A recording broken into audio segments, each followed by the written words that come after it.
안녕하세요. 오늘은 세상을 하나의 거대한 설계도로 보는 아주 독특한 관점, 원상론에 대해서 한번 들여다볼까 하는데요. 이게 뭐냐면 우주나 인생, 심지어는 신의 속성까지 파고들어서 지금 우리가 겪는 문제들의 근본적인 해답을 찾으려는 시도라고 합니다. 과연 어떤 이야기일지 같이 한번 들어가 보시죠. 오래 살다 보면 다들 이런 생각 한 번씩 하잖아요. 아니, 왜 세상은 이렇게 복잡하고 내 삶의 문제들은 도대체 어디서부터 꼬인 걸까? 오늘 우리가 살펴볼 이론이 바로 이런 근본적인 물음에 대한 하나의 답을 제시하려는 시도라고 볼 수 있습니다. 그 이름이 바로 원상론입니다. 이 이론의 핵심 주장이 진짜 대담해요. 뭐냐면 우리가 겪는 모든 문제의 진짜 해결책은 겉으로 드러난 현상만 봐서는 안 되고 모든 것의 시작점, 그러니까 신의 속성이라고 부르는 그 근본 원인을 제대로 이해하는 데서부터 출발해야 한다는 거죠. 그래서 오늘 어떤 순서로 갈 거냐면요. 먼저 왜 이런 이론이 필요한가 이 근본적인 질문에서 시작해서 이 이론의 핵심인 신의 원상이라는 설계도를 자세히 한번 뜯어보고요. 그리고 그 설계도의 핵심 원리인 이중성과 개별성을 파헤친 다음에 마지막으로 이 모든 게 우리 현실에 어떻게 적용될 수 있는지까지 차근차근 알아보겠습니다. 자, 그럼 첫 번째 순서입니다. 어떤 이론이든 가장 먼저 짚고 넘어가야 할 게 있죠. 바로 이게 왜 필요한가라는 질문입니다. 그 근원, 삶의 근본적 질문들에서부터 이야기를 풀어가 보겠습니다. 핵심은 딱 이거예요. 나무가 병들었을 때 시든 잎만 잘라내서는 나무 전체를 살릴 수 없잖아요. 이 이론은 우리 문제도 똑같다고 말합니다. 눈앞의 결과만 쫓지 말고 문제의 진짜 뿌리, 즉 모든 것을 시작하게 한 그 원인적 존재를 제대로 알아야만 진짜 해결이 가능하다는 거죠. 자, 그럼 그 뿌리라는 게 대체 뭘까요? 바로 이 이론의 가장 핵심적인 개념인 원상에 대해서 한번 파헤쳐 보겠습니다. 말 그대로 모든 존재의 원본 청사진이라고 할 수 있겠네요. 원상, 글자 그대로 원본의 모습이라는 뜻인데요. 이 이론에서는 이걸 신의 내적인 성품과 외적인 형상, 그러니까 보이지 않는 부분과 보이는 부분이 합쳐진 본래의 모습이라고 설명합니다. 그리고 바로 이 원상이 우주 만물의 설계도이자 뿌리가 된다는 개념이죠. 자, 이 그림을 보시면 딱 감이 오실 거예요. 모든 것의 뿌리가 바로 원상이고 여기서 큰 줄기가 두 개로 뻗어나가죠. 하나는 신상이라고 하는데 이건 신의 내적인 뼈대, 그러니까 무엇에 해당하는 부분이고요. 다른 하나는 신성인데 이건 그 뼈대가 어떻게 기능하는지를 보여주는 성품과 에너지라고 보시면 됩니다. 좋습니다. 그럼 이제부터 이 설계도를 본격적으로 한번 뜯어보겠습니다. 가장 먼저 눈에 띄는 그리고 가장 중요한 첫 번째 원칙은 바로 이중성입니다. 모든 것은 마치 동전의 양면처럼 서로 다른 두 가지 측면을 동시에 가지고 있다는 거예요. 이 이론에서는 그 첫 번째 이중성을 성상과 형상이라고 부르는데요.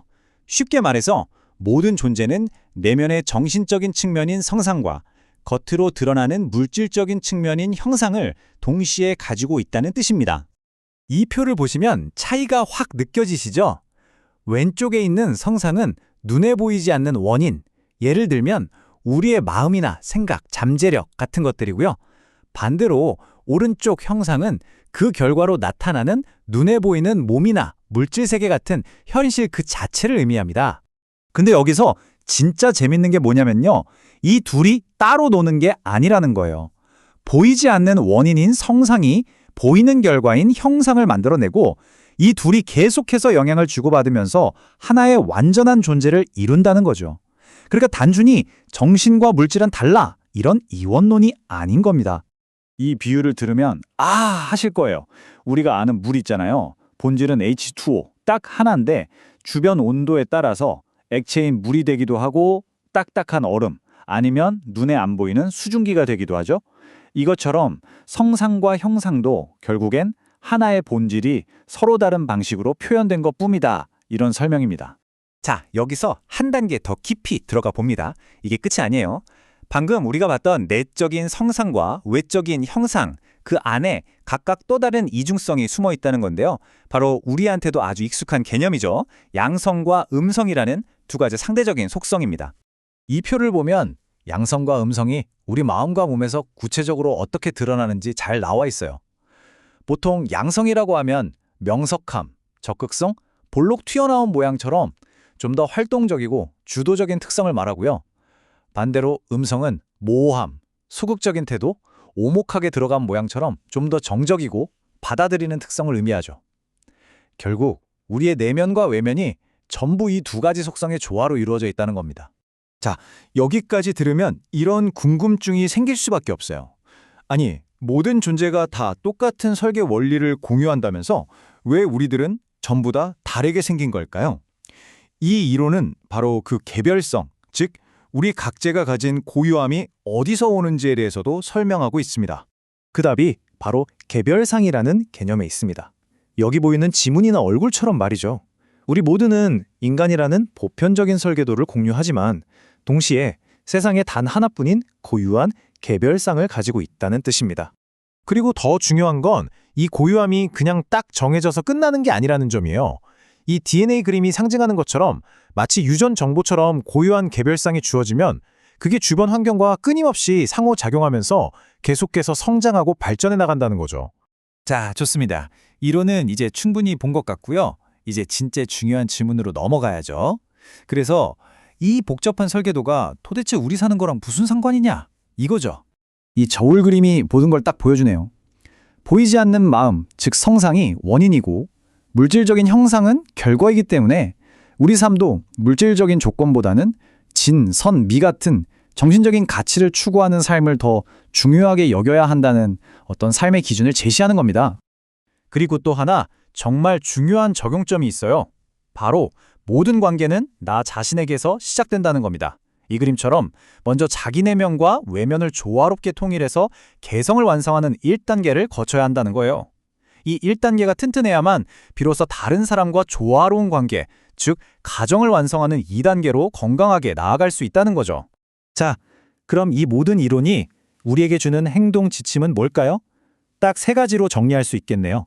첫째, 내면과 외면의 균형, 물질적인 것보다 정신적 가치를 삶의 중심에 두라는 거고요.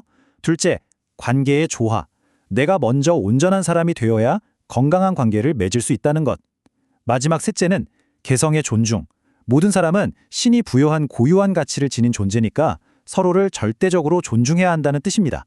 결국 이 모든 논의는 이 한 문장으로 모아지는 것 같습니다. 모든 것의 근본 원인이 가진 속성을 제대로 이해하고 그것을 우리 삶의 기준으로 삼을 때 비로소 진짜 문제 해결이 가능하다는 것이죠. 자, 오늘 이렇게 세상을 이해하는 하나의 거대한 설계도, 원상론에 대해 살펴봤습니다. 여기에 동의하시든 그렇지 않든 이 관점은 우리에게 참 흥미로운 질문을 던지는 것 같아요. 만약 세상에 정말 이런 설계도가 있다면 그 사실이 여러분이 세상을 그리고 나 자신을 바라보는 관점에 과연 어떤 변화를 가져올까요?